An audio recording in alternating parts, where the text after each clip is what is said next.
কিসের স্ক্যামের কথা বলতেছেন আমি এখন বুঝতে পারিনি। 25-30 লাখ টাকার মতো ইনকাম হয়। অনলাইন প্রতারকদের উপার্জিত অবৈধ অর্থ বিদেশে পাচার ও ডলার কেনাবেচা করে রাতারাতি বনে গেছেন কোটি টাকার মালিক। পাহাড়ি এলাকার অজপাড়াগায়ে বানিয়েছেন ট্রিপ্লেক্স আলিশান বাড়ি, চলাফেরাও করেন দামি গাড়িতে।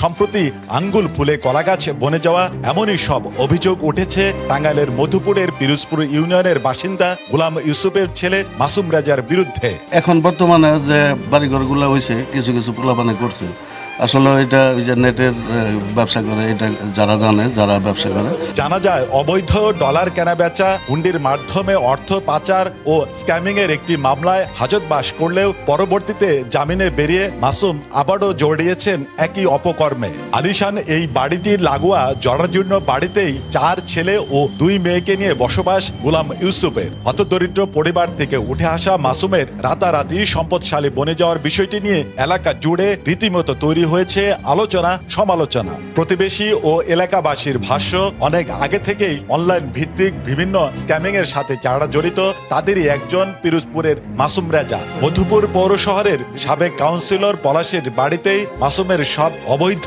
কার্যক্রম চলত বলে জানান স্থানীয় কয়েকজন বাসিন্দা। এনজিওর কিস্তি প্রথমবার বিকাশ পেমেন্ট করলেই 20 টাকা ইনস্ট্যান্ট ক্যাশব্যাক। স্থানীয় চাষিদের দাবি, হলুদ, আনারস বা কলা চাষ করে এত বিপুল পরিমাণ অর্থ আয় করা প্রায় অসম্ভব ব্যাপার। আমার 4 লক্ষ আনারস আবাদ করতে যে খরচ হয়, সার, বিষ, কামলা খরচ, তাতে 1 বছরে 1 লক্ষ টাকার উপরে লাভ করা সম্ভব না। ওদের অন্য ব্যবসা আছে, 2 নম্বরের ব্যবসা আছে।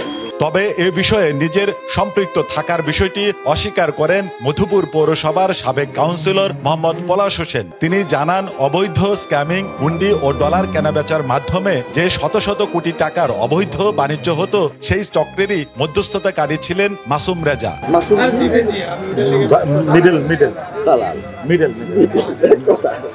এই কাজগুলো সাবি আছে, সানি, হ্যাঁ সানি তো শিকারই করছে। এরা এই কাজটা, এই ব্যাপারটা তো রমরমা। ওই শুধুই ওরা দেখা গেছে একজনে 20-30 লাখ টাকা করে কামাইছে। কামাইয়া কিন্তু মাসুমের সকালে গাড়ি কিন্তু কত শুরু করেছে। এসব অভিযোগের বিষয়ে জানতে চাইলে অভিযুক্ত মাসুম জানান, জামিনে বেরিয়ে আসার পর সেসব অপকর্ম ছেড়ে দিয়েছেন তিনি। তবে নিজের আয় ও অঢেল সম্পদের উৎস সম্পর্কে তেমন কোনো তথ্য দিতে পারেননি অভিযুক্ত মাসুম।